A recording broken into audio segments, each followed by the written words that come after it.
बैसल मनाईने सोच करई छथि, शिव संग गौरी को न रहती गे माई।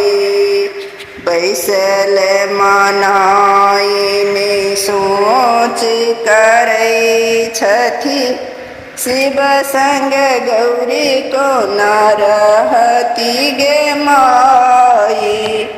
नहिरा में खाती गौरी खोआ मलाई, ससुरा में भांग चिबौती गे माई।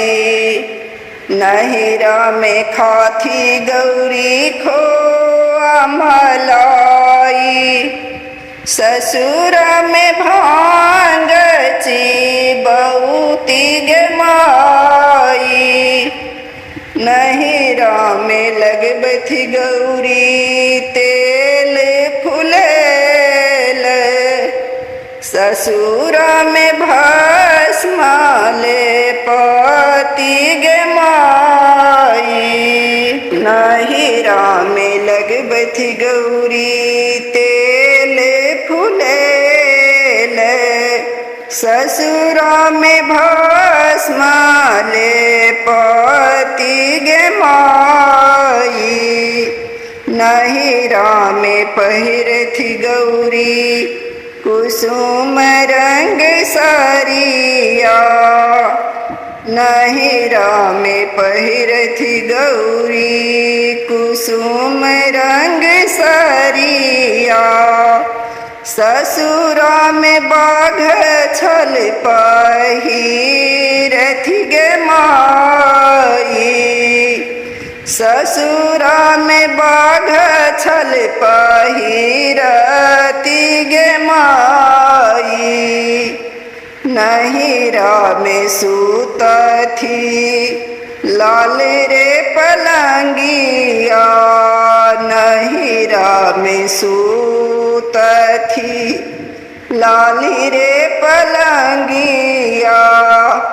ससुरा में भूइया लोटती गे माई। ससुरा में भूइया लोटती गे माई। आचरा के फारी गौरी चिठिया लिखाई छथि, आचरा के फारी गौरी चिठिया लिखाई छथि। अते दुख यामा के लिखल गे माई। अते दुख यामा के लिखल गे माई। कानी कानी मनाईनी चिठिया पढ़ई छथि, कानी कानी मनाईनी चिठिया पढ़ई छथि।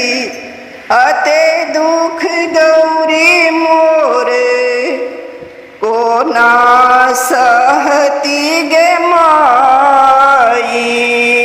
अतेक दुख गौरी मोर को ना सहती गे माई। बैसले मनाईने सोच करई छथि, बैसली मनाईन सोच करई छथि। शिव संग